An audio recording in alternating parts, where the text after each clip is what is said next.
A las 15 horas comienza en el Senado la comparecencia del ministro del Interior, Luis Alberto Heber, por la situación derivada de la formalización de Alejandro Astesiano, amigo de la familia Lacalle desde el año 99 y jefe de la custodia presidencial desde marzo de 2020.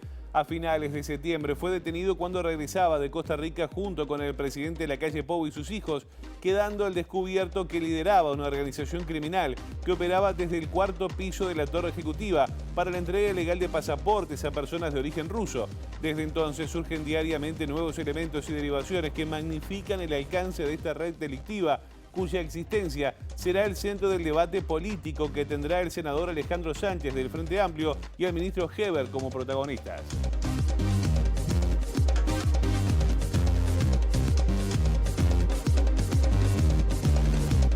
¿Qué tal? Muy buenas tardes para todos, para todas. Bienvenidos. Esto es la edición mediodía de MBD Noticias. Mucha información para compartir con ustedes y ya les mostramos en las cámaras del Centro de Gestión de Movilidad para ver cómo está la capital a esta hora, que tiene unos 23 grados de temperatura y pronosticada una máxima de 25 para esta jornada. Si la tarde-noche seguirá claro y algo nuboso con periodos de nuboso, dice el Instituto Uruguayo de Meteorología. A propósito de tránsito, @IMTránsito, @MDTransporte, todo lo que ocurre en tiempo real con el tránsito en la capital. Les contamos algunos aportes que hace el CGM hasta ahora por trabajos de hormigonado. La calle Domingo Cullen, entre Boulevard Artigas y José Figueira, estará inhabilitada hasta las 3 de la tarde, a tiempo que Democracia entre Blandengues y Tomás Muniz permanecerá cortado hasta las 5 de la tarde por trabajos de saneamiento. Soleada y calurosa la tarde arranca en Montevideo. Decíamos, mucha información para compartir con ustedes en esta edición y estos son nuestros titulares.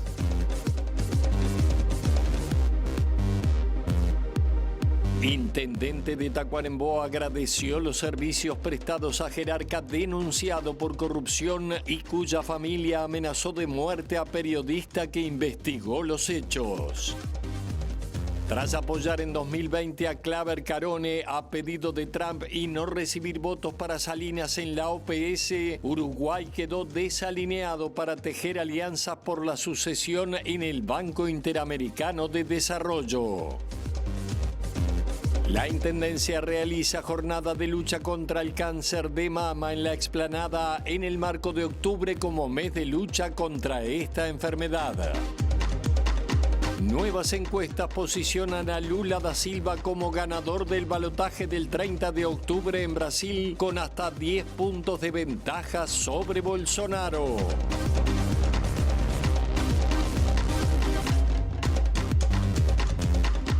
En unos minutos estaremos en contacto con el móvil de Mauricio Pérez desde el Parlamento, donde en 2 horas comenzará la sesión por el caso Astesiano. Sobre este tema, la última declaración pública del presidente Luis Lacalle Pou fue durante una entrevista en el American Business Forum que se realizó en Punta del Este el fin de semana, donde dijo que tiene la conciencia tranquila de estar haciendo las cosas bien. En la cara. La verdad que yo quisiera que pudiéramos clonarlo. ¿Qué, perdón? Quisiera que pudiéramos clonarlo para tener muchos más dirigentes públicos y políticos que puedan enfrentar con la verdad la realidad. Porque creo que es la mejor carta de presentación para seguir sosteniendo credibilidad y confiabilidad en toda una nación. Y yo lo sentí desde el día que nos conocimos y por eso para esta entrevista era como, wow, es una situación y un contexto diferente y como periodista me toca honrar el preguntarle para saber qué hay en su cabeza sobre estos temas. ¿Cómo seguir durmiendo tranquilo cuando uno no puede cambiar la realidad, pero hay temas que llegan y atormentan? ¿Qué hace usted? Tenés que saber lidiar con las frustraciones. Entre otras cosas, porque no estamos ajenos a cometer errores. Ahora, la conciencia la tenemos tranquila y podemos mirar a todo el mundo a los ojos, o sea que eso no nos va a frenar. Eso, para mí, yo siempre digo, el espejo y la almohada. Si vos te mirás al espejo y podés sostener la mirada, y si te acostás y no te pica la oreja en la almohada, estás haciendo las cosas bien.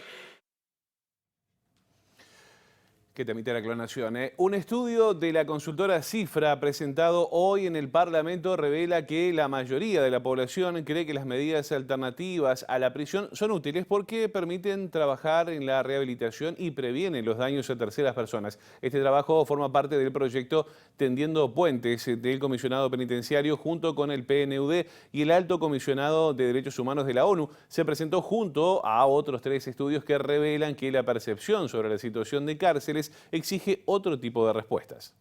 El crecimiento exponencial del número de mujeres privadas de libertad responde al aumento de las penas en tema drogas, afectando negativamente a terceros. Esto no se corresponde con el nivel de reincidencia que es menor al de los hombres y la cantidad de medidas alternativas que se ubica en el 16% de las imputadas. Este aumento de la punitividad que se ha observado en los últimos años ha afectado principalmente a las mujeres y que el encarcelamiento femenino genera consecuencias perversas, no solo sobre las propias personas, mujeres que lo sufren, sino también sobre terceros. Muchos de sus hijos están con ellas dentro de la privación de libertad. Tenemos un único establecimiento en nuestro país destinado específicamente a la contención de mujeres con sus hijos e hijas, y lo que ocurre en algunos establecimientos del interior del país es que coexisten en la cárcel, en cárceles pensadas principalmente para hombres, con una población principalmente masculina. Las mujeres representan 11% de las personas imputadas en un sistema que no contempla condiciones para su internación y rehabilitación. Están muchas veces vinculados a vínculos afectivos con terceros, particularmente con varones, parejas, familiares. Hace que los niveles de reincidencia de las mujeres sean muy inferiores y que por el rol tradicional que las mujeres ocupamos en nuestra sociedad, en tanto cuidadoras, los efectos nocivos del encierro sean mayores que en el caso masculino. Vamos con otros temas. El Ministerio de Educación y Cultura fue ocupado esta mañana por estudiantes del Instituto de Profesores Artigas, el IPA, y del Centro de Estudiantes del CERP-Sur de Atlántida, el SECA, en reclamo de mayor presupuesto y en contra de los recortes y también de la reforma educativa que impulsa el gobierno.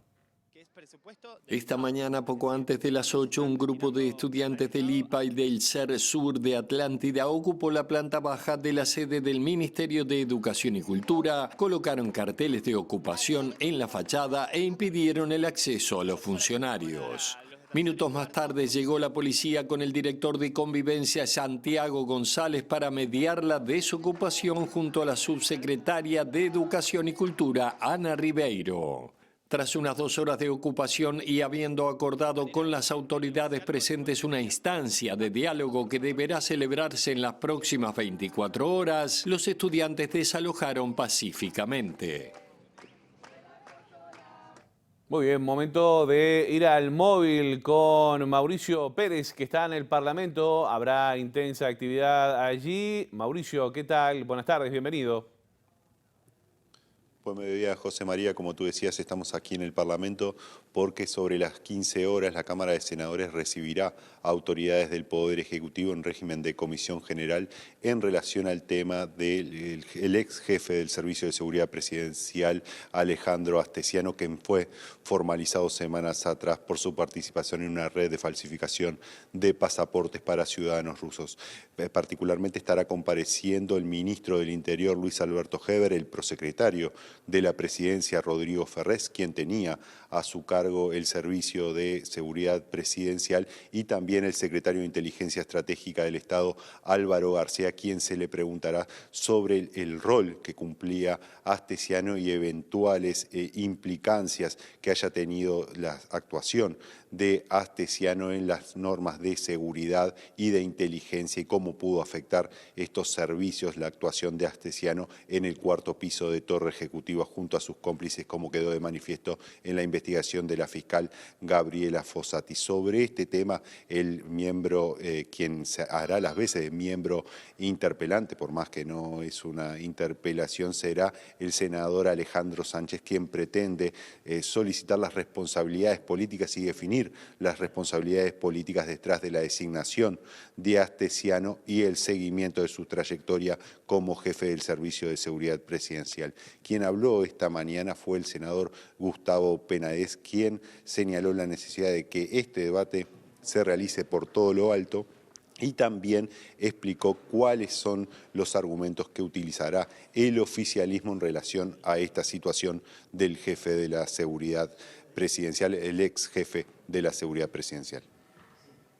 Este es un tema bastante, como bien se decía recién, con muchas aristas. O sea, está la arista vinculada a la lamentable participación que tuvo el ex jefe de la custodia presidencial, pero también hay una organización que existe en el Uruguay desde hace muchísimos años, que no viene desde el momento en el que esta persona la integró en agosto del 2020. Eso tiene que ser investigado también por la justicia, porque evidentemente hay jerarcas, o eventualmente haya jerarcas de otras administraciones y funcionarios públicos que suministraban lamentablemente este tipo de pasaportes. En este caso no se debería hablar de herencia maldita. En este caso lo que tiene que tenerse bien claro es que esta organización venía funcionando en el Uruguay desde antes que iniciase el gobierno de coalición encabezado por el presidente Lacalle Pou. Y eso no es una herencia maldita, es una organización delictiva que tenía vínculos con autoridades y con funcionarios del Estado, de esta administración y de administraciones pasadas, en una organización que por lo menos en el año 2019 fue investigada, pero hay datos que demuestran que estarían operando desde el año 2012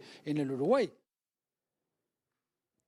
Está previsto que la sesión, como decíamos, comience sobre las 15 horas con la intervención del miembro convocante, el senador convocante Alejandro Sánchez, quien podrá referirse a distintos temas. Después llegarán las respuestas tanto del ministro Heber como del prosecretario de la Presidencia y del titular de la Secretaría de Inteligencia Estratégica del Estado. Cada senador que no sea el miembro convocante tendrá unos 15 minutos para referirse a este tema en virtud de la intención de que esta sesión no se extienda demasiado.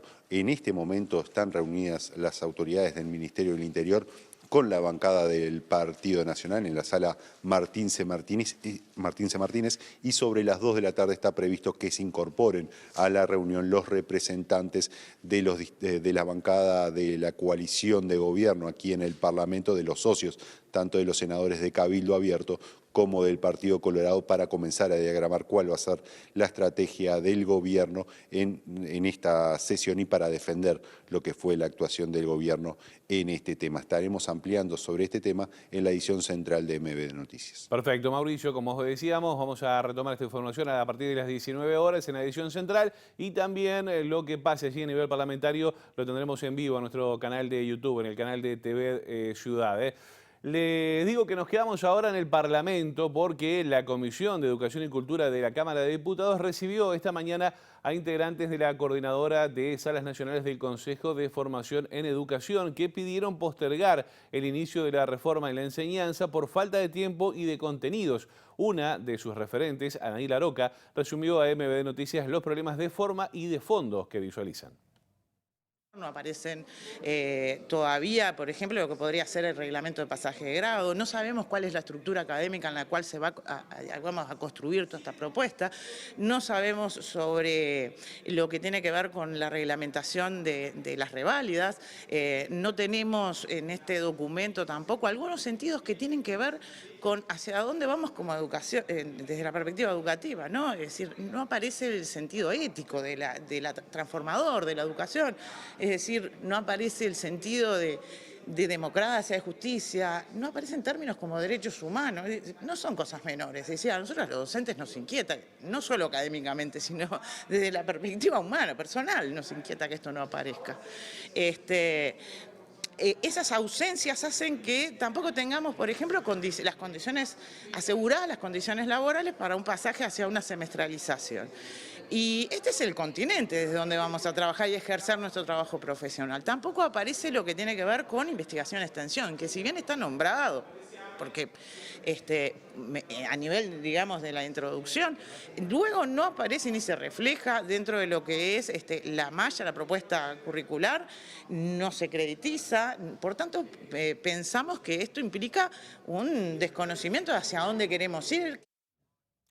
Vamos a cambiar de asunto. El ex director nacional de Turismo, Martín Pérez Banchero, anunció que analiza denunciar penalmente al subsecretario de Turismo, Remo Monseglio, sobre quien dijo que estaba al tanto de todas las maniobras por las cuales ahora Germán Cardoso es investigado por la Fiscalía. Creo que me trata de inepto.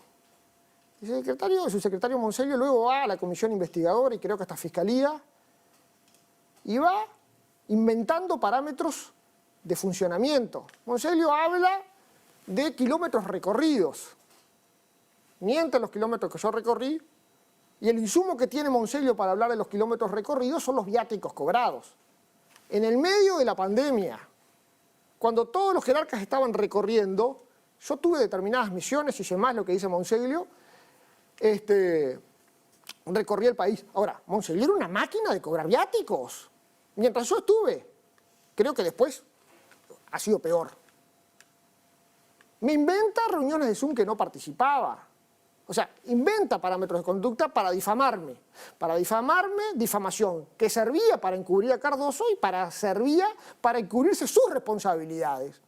Porque él también, como subsecretario, presidía expresamente un comité de marketing que tenía que ver con las compras de publicidad. Monseglio estaba al tanto de esto. Entonces, en esa defensa cerrada que hace de Cardoso, me difama, y yo creo que hay responsabilidades ahí, que bueno, que como abogado estoy evaluando las acciones a seguir. Esto pasaba anoche aquí en TV Ciudad, en el lado B. Nos vamos ahora hasta Tacuarembó, porque un periodista de una radio comunitaria denominada La Candela, de aquel departamento, denunció agresión y persecución de un funcionario municipal y su familia, tras una investigación periodística que demostró que el padre del agresor utilizó recursos y mano de obra de la Junta Local de Batoví en beneficio propio. A principio de este año, el periodista Rafael Pereira recibió información sobre maniobras irregulares que estaría realizando el encargado de la Junta Local de Batoví Bonilla en Tacuarembó, Carlos Chagas, utilizando recursos de la Intendencia para arreglos personales en su casa. El periodista investigó, confirmó los hechos y los publicó.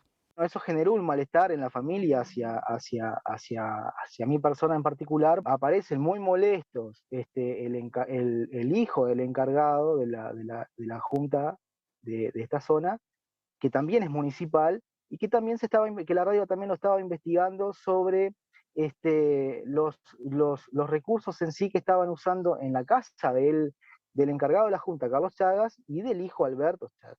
Recibo amenazas, insultos, agresiones de parte de él y de la esposa. Recibo una agresión, ella me amenaza que me va a pegar un tiro, y bueno, yo radico la denuncia en la seccional 13ª de la zona.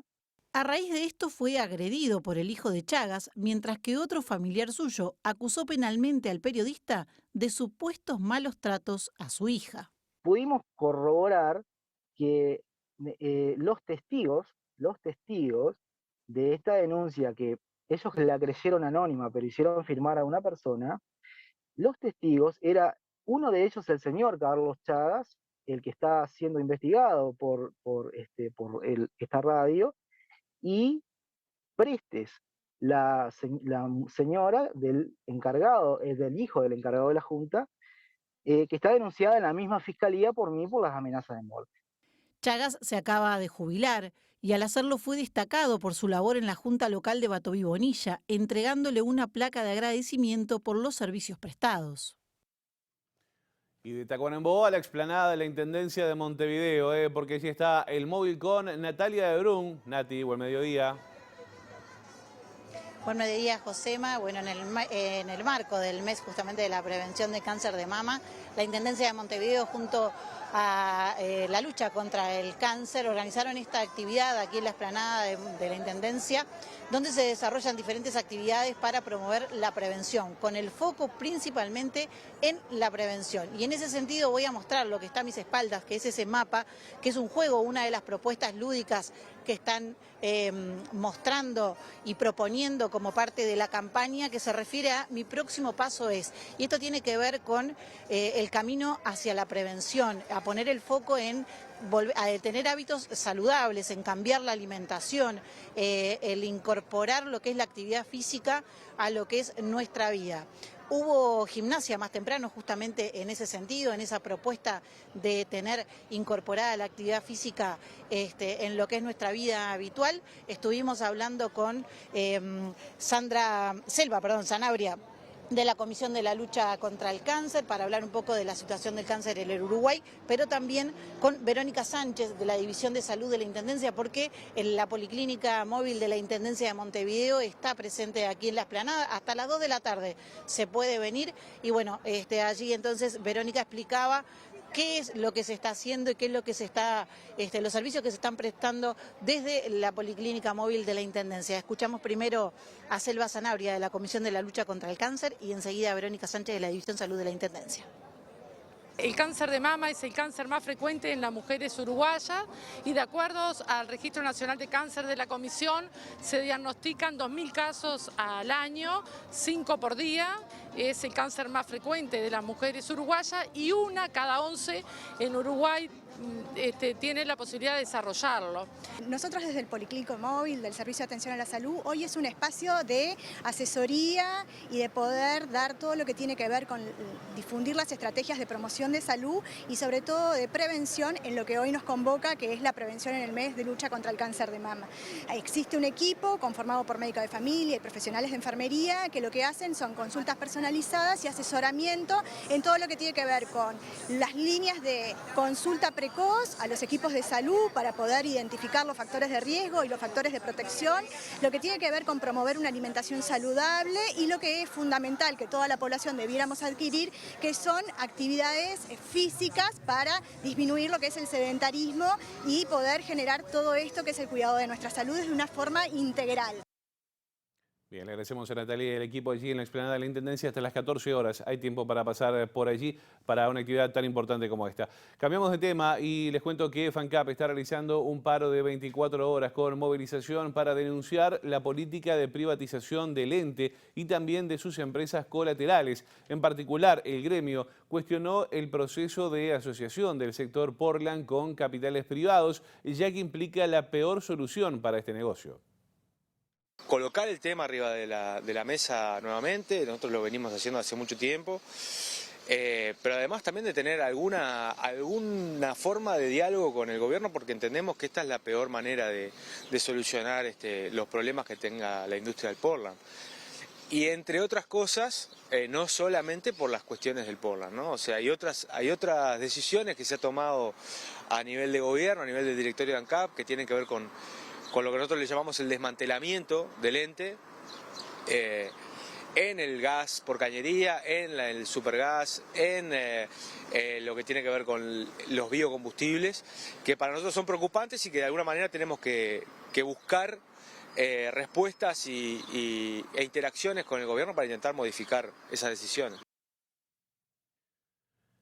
Bien, a propósito de este tema, la Federación FANCAP presentó un recurso administrativo con el fin de provocar efectos suspensivos en el proceso justamente de selección de un socio privado en el negocio del Portland, como decíamos allí. Las autoridades de la estatal analizan ahora postergar la culminación del proceso competitivo que en principio se había establecido por un plazo de 30 días hábiles y va a finalizar el 25 de octubre, pero se va a postergar para mediados de noviembre, según anunció ANCAP. Muy bien, hacemos una breve pausa, ya venimos para el tramo final de la edición Mediodía de MBD Noticias.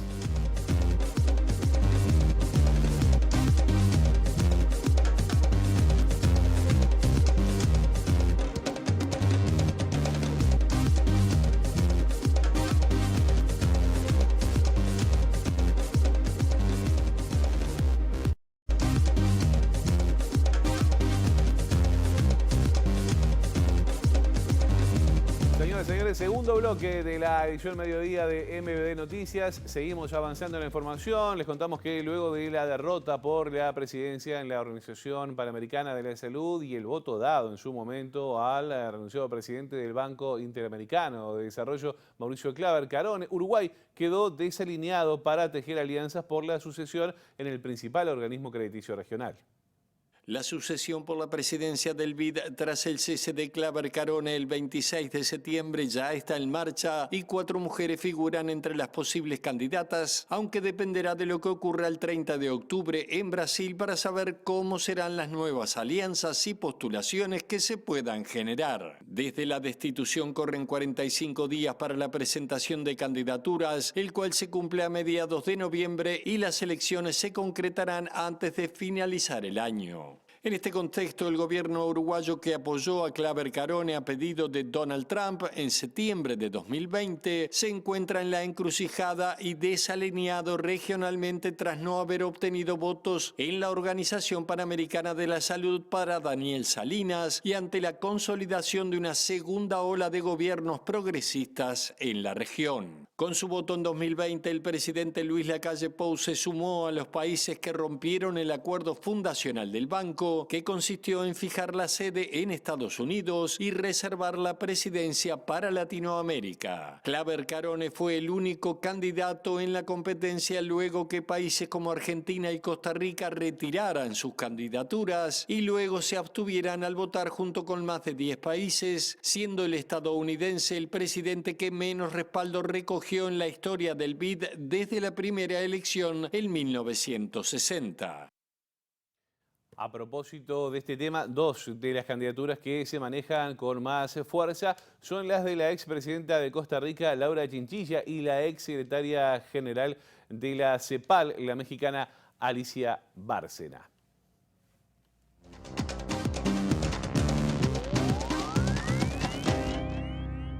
Internacional destacamos que a 10 días de la primera vuelta de las elecciones en Brasil y a menos de 3 semanas para el balotaje, Lula da Silva sigue por encima de Jair Bolsonaro con casi 10 puntos porcentuales en las preferencias de voto para convertirse en presidente del país por tercera vez.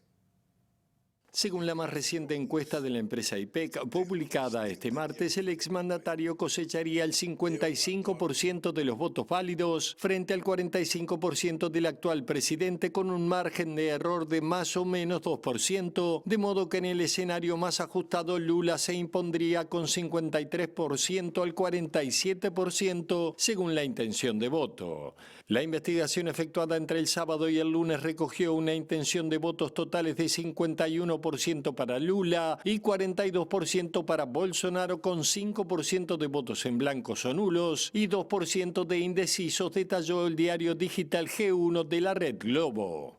Los sufragios válidos son aquellos que se inclinan positivamente por alguno de los candidatos y para calcular su incidencia no se consideran los votos nulos o en blanco, ni en el caso de las encuestas las respuestas de quienes no decidieron a quién apoyarán. El medio británico The Economist, por su parte, mantiene un monitoreo constante del escenario electoral en base a la extrapolación de datos surgidos de varias encuestas y según su panorama, Lula sacaría el 54% de los votos contra el 46% de Bolsonaro. La campaña del expresidente Lula da Silva dejó de lado el rojo tradicional del Partido de los Trabajadores y lo cambió por el blanco en nombre de El Amor y la Paz, un cambio que apunta a reforzar el amplio frente progresista conformado por Lula, ya que si bien el rojo representa en la política brasileña al PT, algunos de sus nuevos aliados insinuaron que no se sientan reflejados en ese color asociado a la izquierda. 13 horas 30 minutos, hasta acá llegamos. Las noticias vuelven a la pantalla de TV Ciudad a las 19 horas con nuestra edición central. Que tengan muy buenas tardes.